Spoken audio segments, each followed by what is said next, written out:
America Israel ನಡೆಸ್ತಾ ಇರುವಂತಹ ಜಂಟಿ ದಾಳಿ ಇರಾನ್ನ ಮೇಲೆ ಮುಂದುವರೆದಿದೆ.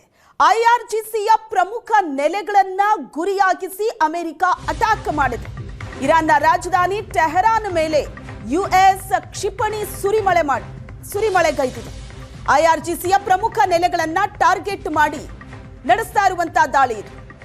ಇರಾನ್ನ ರಾಜಧಾನಿಯ ಮೇಲೆ ಕ್ಷಿಪಣಿಗಳ ಸುರಿಮಳೆಗೈದಿದೆ ಯುಎಸ್ನ B2 ಸ್ಟೆಲ್ತ್ ಬಾಂಬರ್ನಿಂದ ಇರಾನ್ ಮೇಲೆ ದಾಳಿಯಾಗಿರೋದು.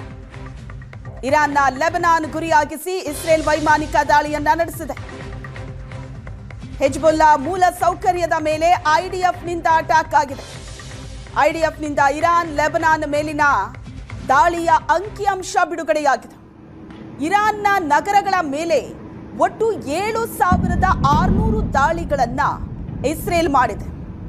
ಲೆಬನಾನ್ನಲ್ಲಿನ ಹಿಜ್ಬುಲ್ಲಾ ಮೇಲೆ 1,100ಕ್ಕೂ ಹೆಚ್ಚು ಗುರಿಗಳ ಮೇಲೆ ದಾಳಿಯಾಗಿರೋದು. ಕಳೆದ ಫೆಬ್ರವರಿ 28ರಿಂದ ಶುರುವಾದಂತಹ ಸಂಘರ್ಷ ಇದು. ಇರಾನ್ನ ಮೇಲೆ ಇಸ್ರೇಲ್ ಮತ್ತು ಅಮೆರಿಕ ಜಂಟಿಯಾಗಿ ನಡೆಸ್ತಾ ಇರುವಂತಹ ದಾಳಿ. ಯುದ್ಧ ಶುರುವಾಗಿ 15 ದಿನ ಕಳೆದರೂ ಕೂಡ ಯುದ್ಧದ ತೀವ್ರತೆ ಕಡಿಮೆ ಆಗಿಲ್ಲ. ಇರಾನ್ನ ರಾಜಧಾನಿ ಟೆಹರಾನ್ ಮೇಲೆ ಯುಎಸ್ ನಡೆಸಿದಂತ ಕ್ಷಿಪಣಿ ದಾಳಿ ಇದು. ಕ್ಷಿಪಣಿಯ ಮಳೆ ಸುರಿಸಿದೆ ಯುಎಸ್. ಅಮೆರಿಕ ಮತ್ತು ಇಸ್ರೇಲ್ ನಡೆಸಿದಂತ ಜಂಟಿ ದಾಳಿಯ ದೃಶ್ಯ ಇದು. ಪ್ರಮುಖ ನೆಲೆಗಳನ್ನ ಪ್ರಮುಖ ಸ್ಥಳಗಳನ್ನ ಗುರಿಯಾಗಿಸಿ ಇಸ್ರೇಲ್ ಅಮೆರಿಕ ದಾಳಿ ನಡೆಸಿರೋದು.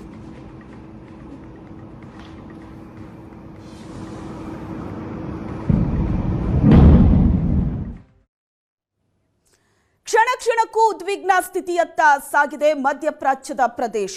2,500ಕ್ಕೂ ಹೆಚ್ಚು ಯುದ್ಧ ನೌಕೆಗೆ ಹಾರ್ಮೋಸ್ ಜಲಸಂಧಿಗೆ ಹೋಗೋದಕ್ಕೆ ಆದೇಶ ಹೊರಬಿದ್ದಿದೆ.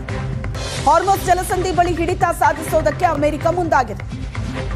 ಹಾರ್ಮೋಸ್ ಜಲಸಂಧಿ ಅನ್ನೋದು ಈ ಯುದ್ಧದ ಪ್ರಮುಖ ಕೇಂದ್ರ ಬಿಂದುವಾಗಿದೆ ಈಗ. ಯಾಕಂದ್ರೆ ಇರಾನ್ ಹಾರ್ಮೋಸ್ ಜಲಸಂಧಿಯ ಮೇಲೆ ಈಗಾಗಲೇ ಹಿಡಿತ ಸಾಧಿಸಿ ಈ ಹಾರ್ಮೋಸ್ ಜಲಸಂಧಿಯನ್ನ ಬಂದ್ ಮಾಡಿದೆ. ಆ ಕಾರಣಕ್ಕಾಗಿ 100 ತೈಲ ಹಡಗುಗಳು ಹಾರ್ಮೋಸ್ ಜಲಸಂಧಿಯಲ್ಲೇ ಸ್ಟಕ್ ಆಗಿದೆ. ಒಂದ್ ವೇಳೆ ಈ ಜಲಸಂಧಿಯನ್ನ ಕ್ರಾಸ್ ಮಾಡೋದಕ್ಕೆ ನೋಡಿದ್ರೆ ಅಂತಹ ತೈಲ ಟ್ಯಾಂಕರ್ಗಳನ್ನ ಧ್ವಂಸ ಮಾಡ್ತಾ ಇದೆ ಇರಾನ್. ಹಾರ್ಮೋಸ್ ಜಲಸಂಧಿಯನ್ನ ಬ್ಲಾಕ್ ಮಾಡೋದ್ರ ಮೂಲಕ ಮತ್ತೊಂದು ಕಡೆ ತೈಲ ಟ್ಯಾಂಕರ್ಗಳನ್ನ ಟಾರ್ಗೆಟ್ ಮಾಡಿ ಅಟ್ಯಾಕ್ ಮಾಡೋದ್ರ ಮೂಲಕ ಇರಾನ್ ಹಿಡಿತವನ್ನ ಸಾಧಿಸೋದಕ್ಕೆ ನೋಡ್ತಾ ಇದೆ. ಮತ್ತೊಂದು ಕಡೆ ಅಂತಾರಾಷ್ಟ್ರೀಯವಾಗಿ ತೈಲ ಬಿಕ್ಕಟ್ಟನ್ನ ಸೃಷ್ಟಿ ಮಾಡೋದಕ್ಕೆ ನೋಡ್ತಾ ಇದೆ. ಹಾರ್ಮೋಸ್ ಜಲಸಂಧಿಯಲ್ಲಿ ಬೇರೆ ಬೇರೆ ದೇಶಗಳಿಗೆ ತೆರಳಬೇಕಾದಂತಹ ಎಷ್ಟೋ ಹಡಗುಗಳು ಸ್ಟಕ್ ಆಗಿದೆ. ಅಲ್ಲಿಂದ ದಾಟೋದಕ್ಕಾಗ್ತಾ ಇಲ್ಲ. ಈಗ ಅದೇ ಹಾರ್ಮೋಸ್ ಜಲಸಂಧಿಯನ್ನ ತನ್ನ ಹಿಡಿತಕ್ಕೆ ತಗೊಳ್ಳೋದಕ್ಕೆ ಅಮೆರಿಕ ನೋಡ್ತಾ ಇದೆ.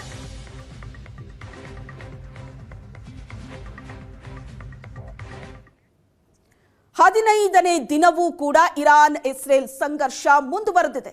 ಇಸ್ರೇಲ್ನ ಪ್ರಮುಖ ನಗರವನ್ನ ಟಾರ್ಗೆಟ್ ಮಾಡಿ ಇರಾನ್ ಪ್ರತಿಕಾರದ ದಾಳಿ ನಡೆಸಿದೆ. ಇಸ್ರೇಲ್ನ ಟೆಲ್ ಅವೀವ್ ಮೇಲೆ ಬ್ಯಾಲಿಸ್ಟಿಕ್ ಕ್ಷಿಪಣಿಯಿಂದ ಇರಾನ್ ದಾಳಿ ಮಾಡಿರೋದು. ಇಸ್ರೇಲ್ನ ಟೆಲ್ ಅವೀವ್ ಮೇಲೆ ಬ್ಯಾಲಿಸ್ಟಿಕ್ ಕ್ಷಿಪಣಿಯಿಂದ ದಾಳಿಯಾಗಿದೆ. ಈ ದಾಳಿಯ ವಿಡಿಯೋವನ್ನ ಇರಾನಿ ಪಡೆಗಳು ಹರಿಬಿಟ್ಟಿವೆ. ಇಸ್ರೇಲ್ನ 10ಕ್ಕೂ ಹೆಚ್ಚು ನಗರಗಳ ಮೇಲೆ ಇರಾನ್ನ ಕ್ಷಿಪಣಿ ಮುಗಿಬಿದ್ದಿರೋದು. ಇರಾನ್ ಕ್ಷಿಪಣಿ ಅಟ್ಯಾಕ್ಗೆ ಇಸ್ರೇಲ್ನ ಟೆಲ್ ಅವೀವ್ ಧಗಧಗಿಸಿದೆ. ಇರಾನ್ ಕ್ಷಿಪಣಿ ದಾಳಿ ತಡೆಯುವಲ್ಲಿ ಇಸ್ರೇಲ್ನ ರಕ್ಷಣಾ ಪಡೆಗಳು ವಿಫಲ ಆಗಿದೆ. ಅಮೆರಿಕ ಇಸ್ರೇಲ್ ಜಂಟಿಯಾಗಿ ಇರಾನ್ನ ಮೇಲೆ ಮುಗಿಬಿದ್ರೆ ಇರಾನ್ ಕೂಡ ಪ್ರತಿದಾಳಿಯನ್ನ ನಡೆಸಿದೆ. ಇಸ್ರೇಲ್ನ ಪ್ರಮುಖ ನಗರವನ್ನ ಟಾರ್ಗೆಟ್ ಮಾಡಿ ಇರಾನ್ ನಡೆಸಿದಂತ ದಾಳಿಯ ದೃಶ್ಯ ಇದು.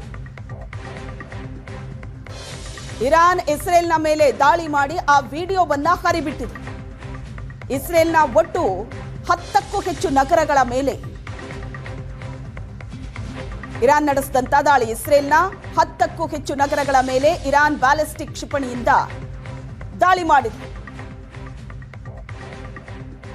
ಪ್ರಮುಖ ನಗರಗಳನ್ನ ಟಾರ್ಗೆಟ್ ಮಾಡಿ ಈ ಕಡೆ ಇಸ್ರೇಲ್ ಅಮೆರಿಕ ಕೂಡ ಇರಾನ್ನ ಮೇಲೆ ದಾಳಿ ನಡೆಸ್ತಾ ಇದೆ. ಇರಾನ್ ಕೂಡ ಪ್ರತಿಯಾಗಿ ದಾಳಿಯನ್ನ ಮುಂದುವರಿಸಿದೆ. ಬ್ಯಾಲಿಸ್ಟಿಕ್ ಕ್ಷಿಪಣಿಯಿಂದ ಮಾಡಿರೋ ಅಟ್ಯಾಕ್ನ ದೃಶ್ಯ ಇದು. ವಿಡಿಯೋ ಕೂಡ ಇರಾನ್ ಪಡೆಗಳು ಹರಿಬಿಟ್ಟಿದೆ.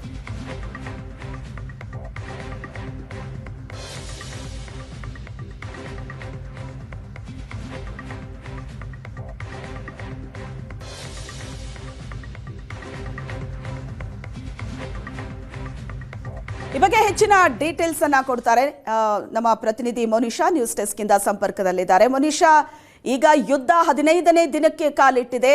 ಯುದ್ಧದ ತೀವ್ರತೆ ಮಾತ್ರ ಕಡಿಮೆ ಆಗೋ ಯಾವ ಲಕ್ಷಣಗಳು ಕೂಡ ಕಾಣಿಸ್ತಾ ಇಲ್ಲ. ವೆರಿ ಇಂಪಾರ್ಟೆಂಟ್, ಹಾರ್ಮೋಸ್ ಜಲಸಂಧಿ ಯುದ್ಧದಲ್ಲಿ ಪ್ರಮುಖ ಪಾತ್ರ ವಹಿಸ್ತಾ ಇರೋದು. ಈ ಜಲಸಂಧಿಯ ಮೇಲೆ ಹಿಡಿತ ಸಾಧಿಸೋದಕ್ಕೂ ಅಮೆರಿಕ ನೋಡ್ತಾ ಇದೆ. ಒಟ್ಟಾರೆ ನಿನ್ನೆ ರಾತ್ರಿಯಿಂದ ಏನೆಲ್ಲ ಬೆಳವಣಿಗೆಗಳಾಗಿದೆ ಮೂರು ದೇಶಗಳ ನಡುವೆ?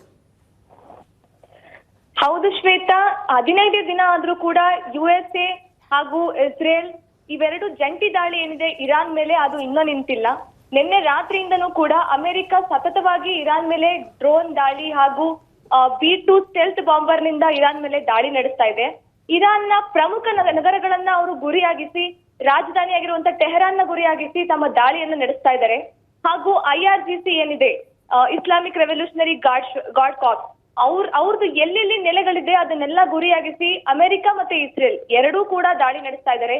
ಕೆಲವೊಮ್ಮೆ ಕ್ಷಿಪಣಿ ದಾಳಿ ಆದ್ರೆ ಇನ್ನೊಮ್ಮೆ ಡ್ರೋನ್ ದಾಳಿಯಿಂದ ಕೂಡ ಅವೆಲ್ಲವನ್ನು ನಾಶಪಡಿಸೋದಕ್ಕೆ ಮುಂದಾಗಿದ್ದಾರೆ. ಅಷ್ಟೇ ಅಲ್ಲ, IDF ನಿಂದ ಕೂಡ ನಿನ್ನೆ IDF ಅಂದ್ರೆ ಇಸ್ರೇಲ್ ನ ಡಿಫೆನ್ಸ್ ಫೋರ್ಸ್ ನಿಂದ ಕೂಡ ಲೆಬನಾನ್ ಮೇಲೆ ಎಷ್ಟು ದಾಳಿ ಆಗಿದೆ, ಇಸ್ರೇಲ್ ಮೇಲೆ ಎಷ್ಟು ದಾಳಿ ಆಗಿದೆ ಅಂತ ಕೂಡ ಅಂಕಿ ಅಂಶನ ಬಿಟ್ಟಿದ್ದಾರೆ. ಅದರ ಪ್ರಕಾರ ಒಟ್ಟು 7,600 ದಾಳಿಗಳನ್ನ ಇಸ್ರೇಲ್ ಮಾಡಿದೆ. ಅದು ಇಸ್ರೇಲ್ ಹಾಗೂ ಲೆಬನಾನ್ ಮೇಲೆ ಕೂಡ ಅಲ್ಲಿರುವಂತಹ ಹೆಜ್ಬೊಲ್ಲಾ ಟಾರ್ಗೆಟ್ಸ್ ನ ಅವರು ಗುರಿಯಾಗಿಸಿ 1,100ಕ್ಕೂ ಹೆಚ್ಚು ಗುರಿಗಳ ಮೇಲೆ ಅವರು ದಾಳಿಯನ್ನ ಮಾಡಿದ್ದಾರೆ. ಅಷ್ಟೇ ಅಲ್ಲ, ಇಸ್ರೇಲ್ ಇವಾಗೇನ್ ಬರೀ ಇಸ್ರೇಲ್ ಮತ್ತೆ ಅಮೆರಿಕ ಮಾತ್ರ ದಾಳಿ ಮಾಡ್ತಾ ಇಲ್ಲ ಇರಾನ್ ಮೇಲೆ, ಇರಾನ್ ಕೂಡ ಇಸ್ರೇಲ್ ಮೇಲೆ ಹಾಗೂ ಅಮೆರಿಕ ಮೇಲೆ ಸಾಕಷ್ಟು ದಾಳಿ ಮಾಡ್ತಾ ಇದೆ. ನಿನ್ನೆ ರಾತ್ರಿ ಅಷ್ಟೇ ತಮ್ಮ ಬ್ಯಾಲಿಸ್ಟಿಕ್ ಮಿಸೈಲ್ ಗಳನ್ನ ಇಸ್ರೇಲ್ ಮೇಲೆ ಬಿಟ್ಟಿದ್ದಾರೆ. ಟೆಲ್ ಅವೀವ್ ನ ಸಾಕಷ್ಟು ಭಾಗಗಳು ಹೊತ್ತು ಉರಿತಾ ಇರೋ ದೃಶ್ಯಗಳನ್ನ ನಾವು ಎಷ್ಟೊಂದ್ ಕಡೆ ನೋಡಬಹುದು. ಹಾಗೂ ಇಸ್ರೇಲ್ ನ ಬರೀ ಟೆಲ್ ಅವೀವ್ ಮಾತ್ರ ಅಲ್ಲ, 10ಕ್ಕೂ ಹೆಚ್ಚು ನಗರಗಳ ಮೇಲೆ ಇರಾನ್ ತಮ್ಮ ಕ್ಷಿಪಣಿ ದಾಳಿಯನ್ನು ಮಾಡ್ತಾ ಇದ್ದಾರೆ. ಅಷ್ಟೇ ಅಲ್ಲದೆ ಬಹರೇನ್ ನ ಸಾಕಷ್ಟು ಒಂದು ಪ್ರಮುಖ ನಗರಗಳಲ್ಲಿ ಏನೇನ್ US ಮಿಲಿಟರಿ ಬೇಸ್ ಇದೆ ಅದರ ಮೇಲೂ ಕೂಡ ಇರಾನ್ ತಮ್ಮ ದಾಳಿಯನ್ನು ನಡೆಸ್ತಾ ಇದೆ. ಹಾಗೂ ಈಗೇನು ನಾವು ಹರ್ಮುಜ್ ಜಲಸಂಧಿ ಅಂತ ಹೇಳ್ತೀವಿ, ಅದು ಪರ್ಷಿಯನ್ ಗಲ್ಫ್ ಮತ್ತು ಅರೇಬಿಯನ್ ಸೀನ ಕನೆಕ್ಟ್ ಮಾಡುತ್ತೆ. ಅಲ್ಲಿ ಆಲ್ಮೋಸ್ಟ್ 50% ಕ್ರೂಡ್ ಆಯಿಲ್ ಅಂದ್ರೆ ಏನ್ ಕಚ್ಚಾ ತೈಲಗಳ ರಫ್ತು ಮತ್ತೆ ವ್ಯಾಪಾರ ವಹಿವಾಟು ನಡೆಯುತ್ತೆ. ಅಲ್ಲೂ ಕೂಡ ಸುಮಾರು 2,500 ಯುದ್ಧ ನೌಕೆಗಳನ್ನ ಇವಾಗ ಅಮೆರಿಕ ಒಂದು ಆದೇಶ ಮಾಡಿದೆ ಅಲ್ಲಿ ಹೋಗ್ಬೇಕಂತ. ಜಪಾನ್ ಅಲ್ಲಿ ಇರುವಂತ US ಬೇಸ್ ಅಲ್ಲಿ ಇರುವಂತ ಒಂದು ಯುದ್ಧ ನೌಕೆಗಳಿಗೆ ಒಂದು ಆದೇಶವನ್ನ ನೀಡಿದೆ ನಿನ್ನೆ ಪೆಂಟಗಾನ್. ಅಲ್ಲಿಂದ ಸುಮಾರು ತಮ್ಮ ಹಿಡಿತನ ಸಾಧಿಸೋಕೋಸ್ಕರ ಈಗೇನು ಆಲ್ರೆಡಿ ಇರಾನ್ ಆ ಜಲಸಂಧಿಯನ್ನ ಆಕ್ರಮಣ ಮಾಡ್ಕೊಂಡಿದೆ, ಯಾವುದೇ ರೀತಿಯಾದಂತ ರಫ್ತುಗಳನ್ನು ಬಿಡಲ್ಲ ಅಂತ ಹೇಳಿದೆ, ಅದನ್ನ ತಪ್ಪಿಸೋಕೋಸ್ಕರ ಇವಾಗ ಅಮೆರಿಕ ಕೂಡ ತಮ್ಮ ಏನು ಯುದ್ಧ ನೌಕೆಗಳಿದ್ದಾನೆ ಅದನ್ನೆಲ್ಲ ಬಿಡ್ತಾ ಇದ್ದಾರೆ ಅಲ್ಲಿಗೆ. ಇಷ್ಟು ಮಾಹಿತಿ ಇದೆ Shweta. Yes, thank you Manisha.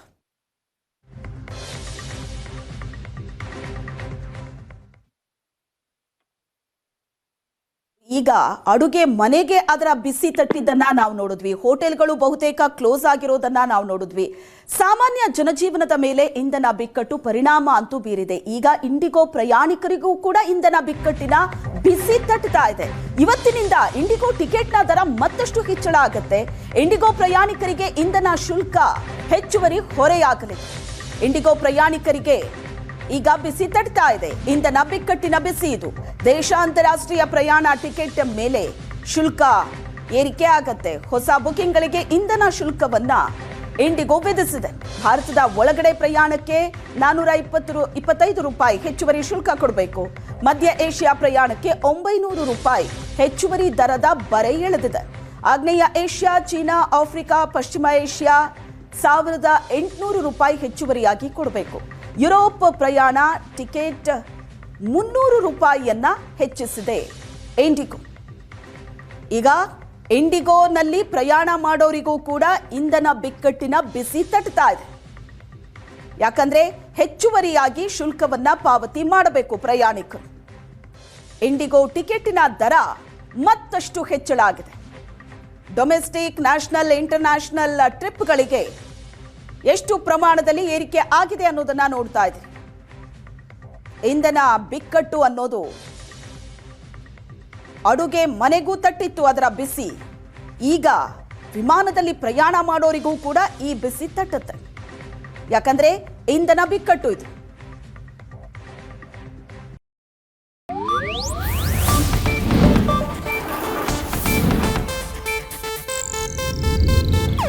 ಇದು ಏಷ್ಯಾನೆಟ್ ನ್ಯೂಸ್ ನೆಟ್ವರ್ಕ್ ಪ್ರಸ್ತುತಿ.